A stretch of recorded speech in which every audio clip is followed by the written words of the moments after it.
Hi sweethearts, my name is Sufia and I am one of the new vloggers on this channel, and I'm really excited to be connecting to you all and uploading videos. I'll be uploading videos on Mondays, so today's the day. And this is week 52 and we're talking about keeping the spark going after tea and talking about attractiveness and that kind of thing after testosterone. So I want to tell you a little bit about myself and my partner, just to kind of explain where I'm coming from and what my perspective is, because it's really important to me that in these kind of conversations we understand what our lenses are that we're looking through and how they shape our perceptions of interactions and our place in community and society, that kind of thing. Identity is a really important thing for me to look at on a regular basis. So I identify as a queer cis female, and I recognize and acknowledge and want to honor that being a queer woman of color very much affects my perspective and my interaction with my partner as well as our community. And my partner is a trans individual who is white and also identifies with the term genderqueer and uses pronouns that are gender neutral, such as they, or would prefer masculine pronouns over feminine pronouns if someone feels the need to put a pronoun on them. So I will be posting on Mondays, and my intention with this is to create a space where conversations can happen that look at how identities bump up against each other and how spirituality bumps up against trans identity and relationships, and how, I don't know, basically I just want to get the conversation, I want to join in the conversation that is really open, and I'm hoping to get comments and questions and some great feedback from folks, and I'm looking forward to connecting with you all. So, just a really quick recap of kind of our relationship leading up to where we are now. We have been together almost 2 years. It'll be 2 years in August. And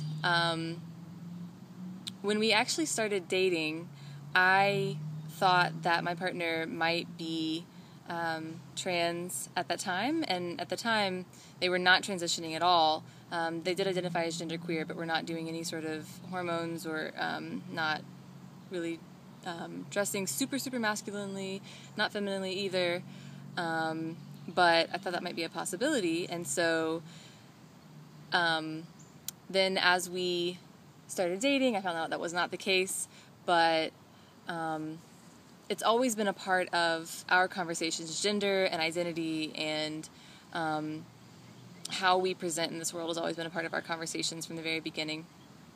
And we actually had a wedding ceremony about a year ago in August, and then my partner started transitioning and started taking testosterone in March 1st. So it's been almost 4 months, and there have been quite a few changes along the way. Some things that changed really quickly that I wasn't expecting, and some things that I was kind of looking for that I haven't really seen yet. So it's been a fun process, and so yeah, I guess that kind of brings us up to where we are now. Mel is working at a place that that recognizes their gender identity and uses gender neutral pronouns, which is really great. And I actually work there as well, and so it's really fun to have Mel have their gender identity recognized so publicly in a place that, workplaces can often be rather uncomfortable, and this is not proving to be that case. So that's really great. So to get to this week's conversation, that's a little bit about me and our relationship, but to get to this week's conversation, we have had this conversation ourselves, and some fears came up at the beginning of what was going to change, and were we going to continue to be as attracted to each other as we originally were.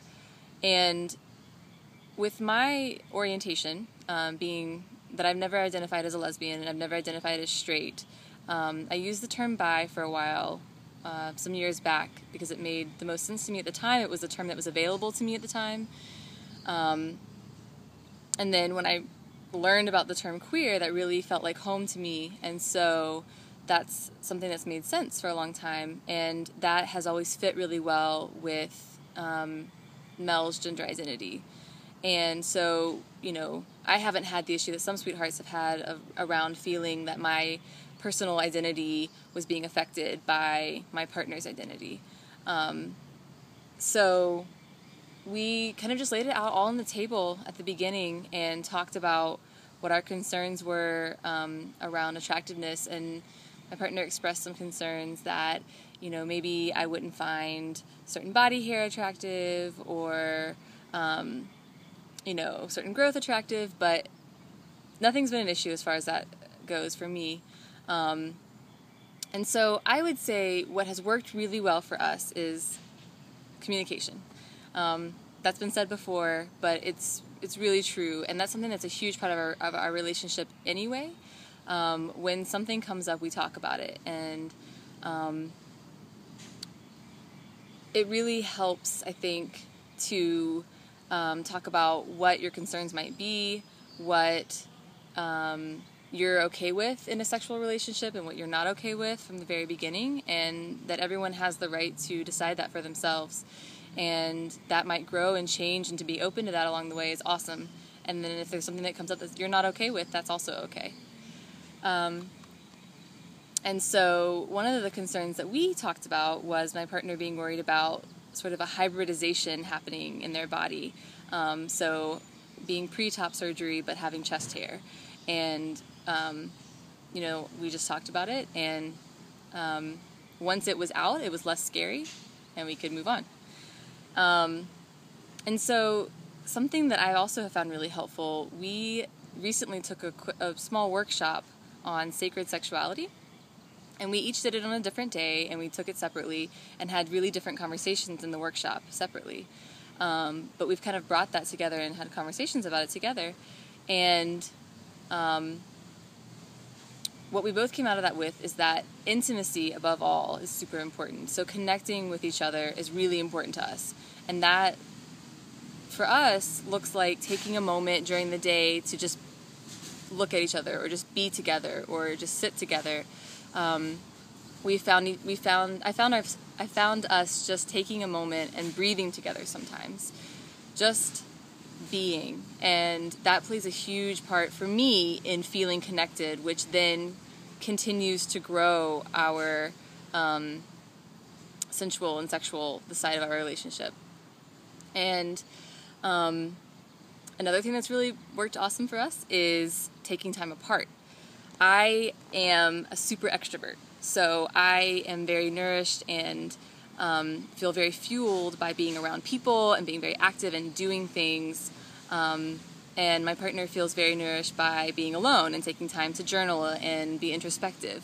And so something that we know about each other, that we communicated to each other very early on, is I need time around people and they need time alone. And so we do that. We make sure that that happens. And though it might sound kind of disconnected from attractiveness, it really helps both of us feel like full individuals, so that when we do come together, we're ready to be together. And that might be different for every single person. Every single couple has different tools that will work. But I think that exploring those and talking about those is really helpful. And I would say above all, you know, this has been said before as well, but confidence is sexy. And so something that I've noticed is my partner becoming a lot more comfortable in their body, and that is with changes happening. Just feeling like their soul and their body really aligns a lot more, and so being able to move from that place of feeling aligned is really attractive. And so letting them know that was really important in our relationship, because it sort of helped alleviate other fears that existed. So I think that's all I really want to say for this video. This is my first video, so you know, it's a little bit rough, but I hope to hear from you all, and I will see you guys next week. Take care.